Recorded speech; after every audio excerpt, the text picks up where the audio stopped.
Morning and good morning. Yes, we're back dito sa ating programa sa radyo. Good morning, Sesangi Ashamadul. As always, this is your DJ host, Amalia Hamito po. At bumabati po sa lahat. It's a blessed, beautiful Tuesday morning.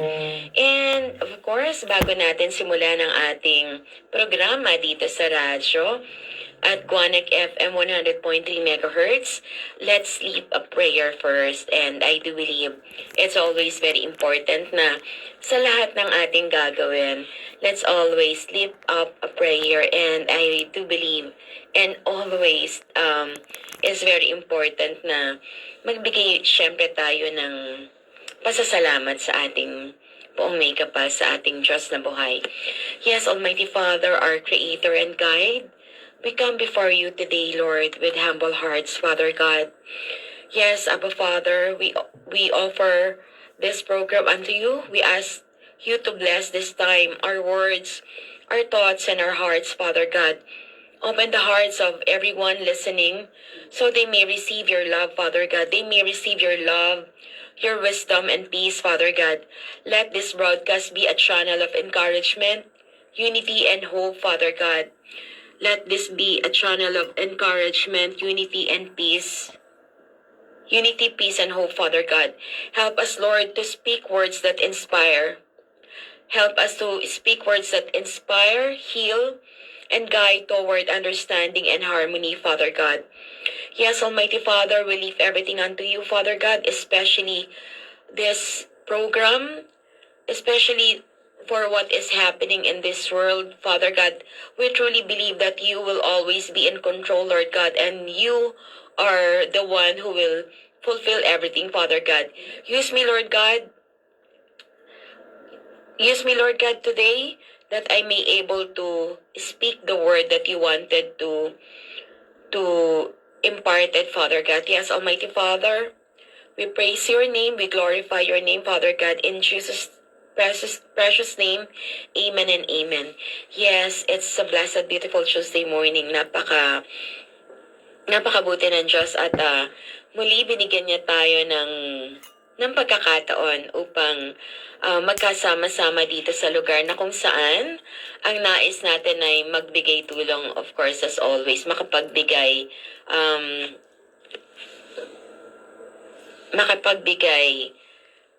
tulong, hindi lang tulong syempre, makapagbigay buhay para sa mga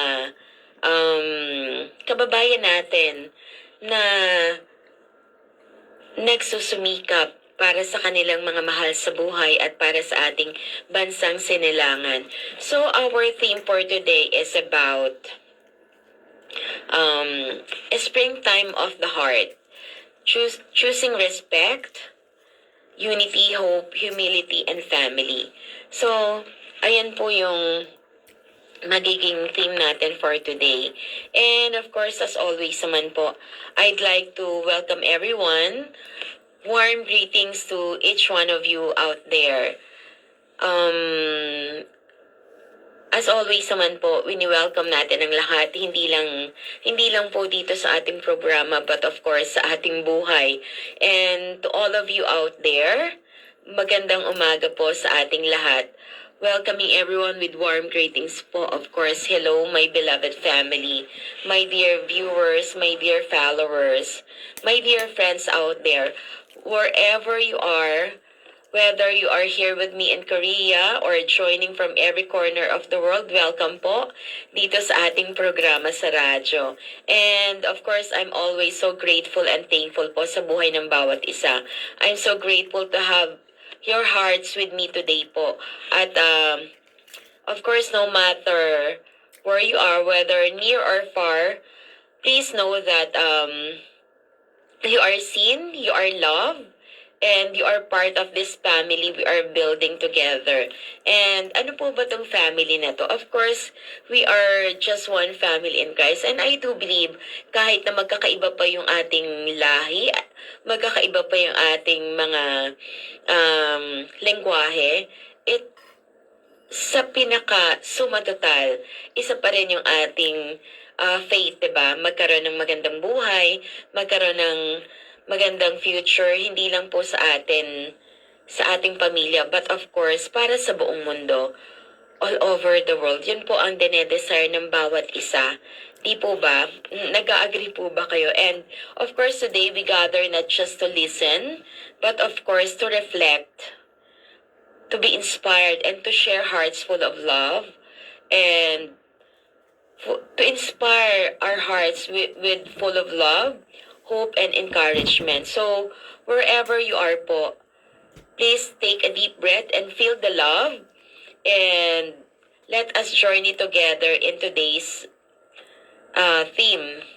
At yun nga po ang aking nais na iparating para sa ating lahat, na magkakaiba man ang ating damdamin. But then, syempre, ang lahat ay nagde-desire ng magandang future, hindi lang sa bawat pamilya. Saan mang dako kayo ng mundo naroon, isa lang po yung ating minimithi, na magkaroon tayo ng pagkakaisa, magkaroon ng magandang buhay, magkaroon ng magandang bansa, at syempre yan po yung ating i-discuss for today. And I hope nandyan po kayo upang magbigay ng inyong kuro-kuro, magbigay po ng inyong damdamin. And again, we welcome everyone. It's a blessed, beautiful Tuesday morning. Kamusta po ang lahat? At sana makapagbigay pa rin tayo ng inspirasyon sa tuwina. Hindi lang po sa mga kababayan natin dito sa South Korea, but of course all over the world. But before we proceed, syempre nais pa rin nating magpasalamat. Our deep, yung malalim nating pasasalamat, syempre, sa nakaraang event.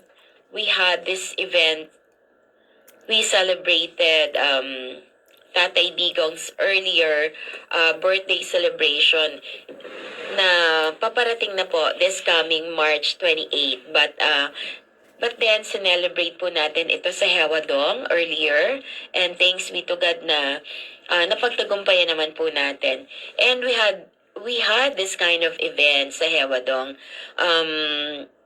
It's being pinangunahan po ito ng Maisog HMPY, South Korea, and we are very thankful po, of course, sa ating mga officers, sa ating mga opisyales, na kung saan binigyan po talaga nila ng buhay upang magkaroon ng kaganapan ang pagtitipon na ito. Ang pagtitipon na ito po ay hindi siya about politics. It's about a prayer rally where we gathered as one family in Christ. Of course, having this one aim na makabalik na po ang ating mahal na presidente as soon as possible sa ating bansang Pilipinas.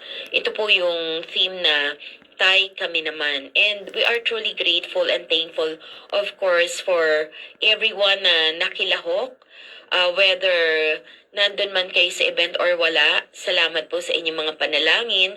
Especially, we would like to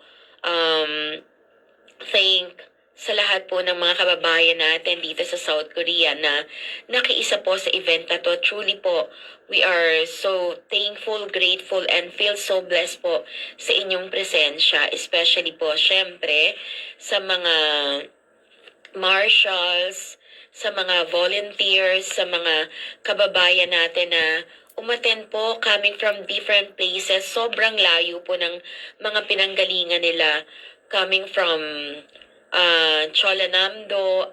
Ang layo po talaga ng lugar na kung saan doon pa po sila nanggaling, traveling for like 5 to 6 hours.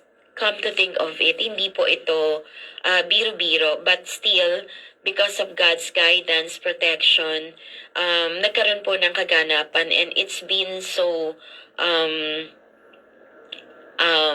victorious. I do believe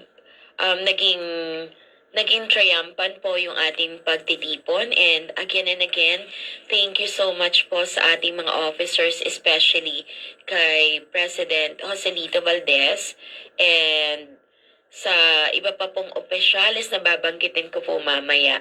Wala po akong kodiko at hindi ko tanda yung pangalan ng iba nating mga opisyales, but still, of course, I'm so much thankful and grateful for giving the privilege to be the host one of the hosts of that event. And I'd also like to thank Pastor Monico Caranay and Pastor Fidel Beltran for your time po na nakadalo po kayo sa pinaka very important event po sa buhay ng ating mahal na Pangulo. This is a prayer rally na hindi po doon nagtatapos itong prayer rally na to. I do believe we will continuously pray na not only for our dear Tatay Digong, but of course for those leaders na nakaupo po sa ating government, and especially sa ating mga kababayan all around the globe.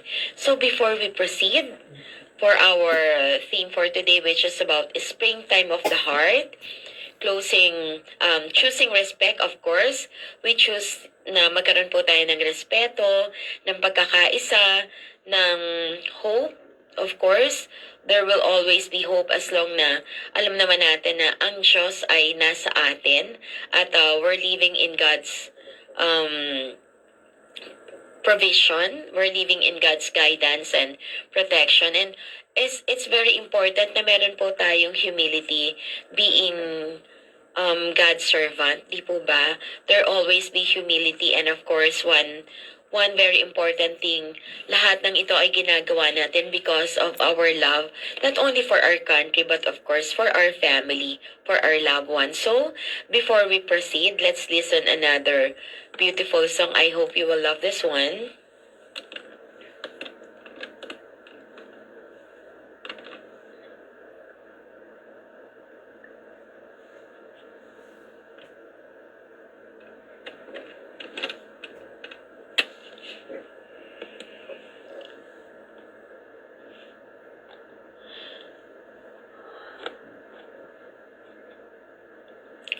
Yes, it's entitled The Power of Your Love.